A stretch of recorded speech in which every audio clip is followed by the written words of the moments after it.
दोस्तों, अगर मैं आपसे कहूं कि इस दुनिया में असली ताकत कभी दिखाई नहीं देती, वो शोर नहीं करती, वो खुद को साबित करने के लिए मंच नहीं ढूंढती, वो तर्कों की भीड़ में खड़े होकर अपनी आवाज ऊंची नहीं करती, बल्कि वो चुपचाप लोगों को पढ़ती है, परिस्थितियों को समझती है, ऊर्जा के प्रवाह को महसूस करती है और सही समय पर ऐसी चाल चलती है जो बिना शोर के खेल की दिशा बदल देती है।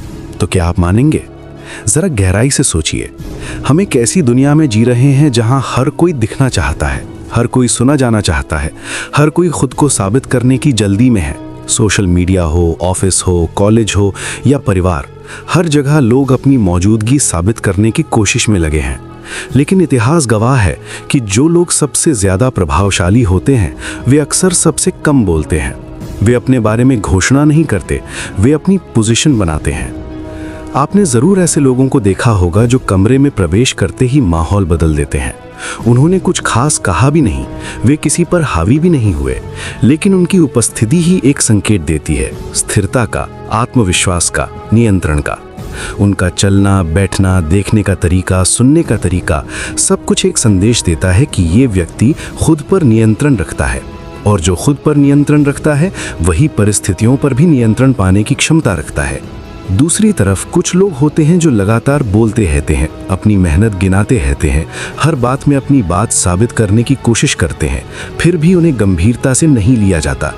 फर्क टैलेंट का नहीं होता, फर्क माइंडसेट का होता है। फर्क इस बात का होता है कि कौन रिएक्ट करता है और कौन ऑब्जर्व करता है, कौन भावनाओं में बह जाता है और कौन भावनाओं की दिशा समझता है, कौन सामने दिख रही चाल पर प्रतिक्रिया देता है और कौन उस चाल के पीछे की मंशा, रणनीति और लाभ को पढ़ता है।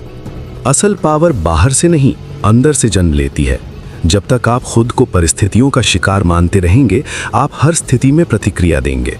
कोई कुछ कहेगा तो आप तुरंत जवाब देंगे, कोई आलोचना करेगा तो आप उसे गलत साबित करने में लग जाएंगे, कोई आपको इग्नोर करेगा तो आप बेचैन हो जाएंगे।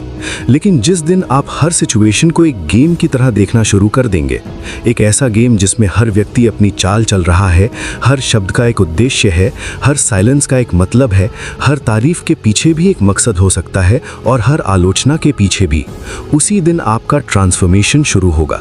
क्योंकि तब आप भावनात्मक रूप से उलझने की जगह रणनीतिक रूप से सोचना शुरू करेंगे। दुनिया तथ्यों से कम और परसेप्शन से ज्यादा चलती है। लोग वही मानते हैं जो उन्हें बार बार दिखता है। अगर आप हर समय उपलब्ध हैं, हर बात पर प्रतिक्रिया देते हैं, हर जगह अपनी उपस्थिति दर्ज कराते हैं, तो लोग आपको सामान्य मानने लगते हैं। लेकिन अगर आप चुनिंदा जगहों पर बोलते हैं, चुनिंदा मौकों पर सामने आते हैं और आपकी बातों में स्पष्टता और वजन होता है, तो आपकी वैल्यू बढ़ती है। ये स्कार्सिटी का सिद्धांत है। जो चीज हर समय उपलब्ध होती है, उसकी कीमत कम हो जाती है। इसलिए स्ट्रेटेजिक माइंडसेट सिखाता है कि हर जगह मौजूद रहना जरूरी नहीं है, हर बहस जीतना जरूरी नहीं है, हर आरोप का जवाब देना जरूरी नहीं है। जरूरी है अपनी ऊर्जा को बचाकर रखना और उसे सही जगह निवेश करना। कई बार साइलेंस सबसे पावरफुल स्टेटमेंट होता है। जब कोई आपको उकसाता है और आप मुस्कुराकर चुप रहते हैं, तो सामने वाला असहज हो जाता है, क्योंकि उसे आपकी प्रतिक्रिया चाहिए थी। जो इंसान हर बात पर तुरंत रिएक्ट करता है, वो प्रेडिक्टेबल हो जाता है, और जो प्रेडिक्टेबल है, उसे कंट्रोल करना आसान है। अगर किसी को पता है कि किस शब्द से आपको गुस्सा आएगा, किस बात से आपका ईगो ट्रिगर होगा, किस आलोचना से आप बेचैन हो जाएंगे, तो वो आपकी डोर पकड़ चुका है। लेकिन जो इंसान रिएक्शन और रिस्पॉन्स के बीच एक छोटा सा स्पेस बना लेता है, वही स्पेस उसकी सबसे बड़ी स्ट्रेटेजिक एडवांटेज बन जाता है। उस छोटे से विराम में आप खुद से पूछते हैं, क्या ये प्रतिक्रिया देना जरूरी है? क्या ये मेरे लक्ष्य के अनुकूल है? क्या ये मुझे मजबूत दिखाएगा या कमजोर? यही प्रश्न आपको भीड़ से अलग करते हैं। इमोशनल डिटैचमेंट का मतलब पत्थर दिल होना नहीं है, बल्कि साफ दिमाग होना है। इसका मतलब है कि आप भावनाओं को महसूस करते हैं, लेकिन वे आपको नियंत्रित नहीं करती। गुस्सा आता है, लेकिन आप गुस्से में निर्णय नहीं लेते। डर लगता है, लेकिन आप डर के आधार पर अपनी दिशा नहीं बदलते। तारीफ मिलती है, लेकिन आप उसमें बहकर अपनी गति नहीं खोते। आलोचना होती है, लेकिन आप टूटते नहीं, बल्कि उसमें से सीख निकालते हैं। यही इमोशनल स्टेबिलिटी आपको एक अलग लेवल पर ले जाती है। लोग अक्सर आपको टेस्ट करेंगे। वे जानबूझकर ऐसी बातें कहेंगे जिससे आप रिएक्ट करें। वे आपकी सीमाएं चेक करेंगे। वे देखेंगे कि आप कितनी जल्दी ट्रिगर होते हैं।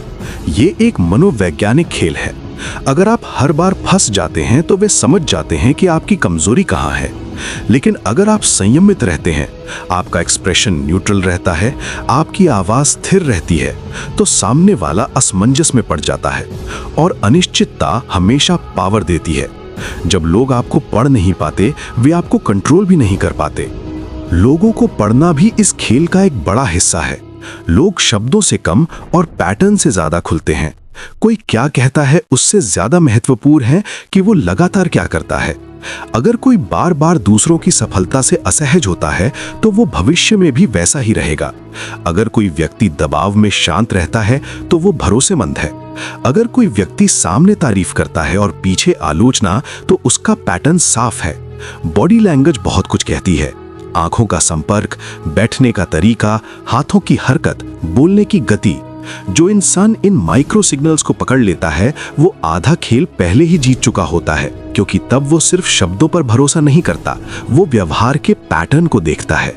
और पैटर्न कभी झूठ नहीं बोलते। फिर आता है टाइमिंग का खेल। सही बात अगर गलत समय पर कह दी जाए तो उसका असर खत्म हो जाता है, लेकिन सही समय पर कम शब्दों में कही गई बात गहरा प्रभाव छोड़ती है। रणनीतिक व्यक्ति अधीर नहीं होता, वो इंतजार कर सकता है।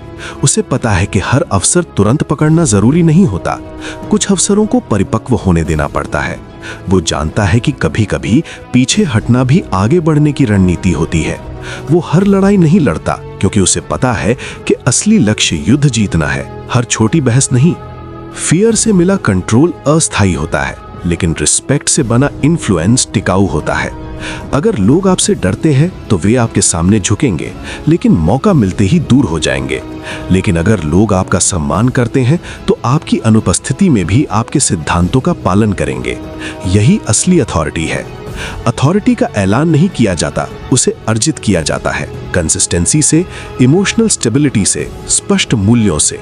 जब आप हर परिस्थिति में लगभग एक जैसे रहते हैं, ना अत्यधिक उत्साहित, ना अत्यधिक निराश, तब लोग समझते हैं कि आप स्थिर हैं, और स्थिरता भरोसा पैदा करती है। पावर का एक और आयाम है सेल्फ कंट्रोल। जो व्यक्ति अपनी आदतों पर नियंत्रण नहीं रख सकता, वो परिस्थितियों पर भी नियंत्रण नहीं रख सकता।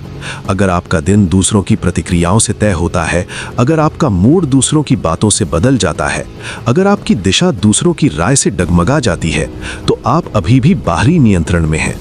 लेकिन जिस दिन आपका मूड, आपका फोकस, आपकी प्राथमिकताएं आपके हाथ में आ जाएंगी, उसी दिन आपकी आंतरिक शक्ति विकसित होगी। अंत में सच्चाई यही है कि पावर बाहरी लड़ाई नहीं, आंतरिक स्पष्टता है। जब आप खुद को मास्टर करना सीख जाते हैं, अपने विचारों को, अपनी भावनाओं को, अपनी प्रतिक्रियाओं को, तब दुनिया आपको अलग नजर से देखने लगती है। असली ताकत कभी लाउड नहीं होती, वो सूक्ष्म होती है। वो घोषणा नहीं करती, वो महसूस होती है। जिस दिन आपकी उपस्थिति ही स्थिरता का संकेत देने लगे, आपका साइलेंस ही संदेश बन जाए, आपका व्यवहार इतना संतुलित हो जाए कि कोई आपको आसानी से हिला ना सके, उसी दिन आप समझ जाएंगे कि रियल कंट्रोल बाहर नहीं, भीतर है।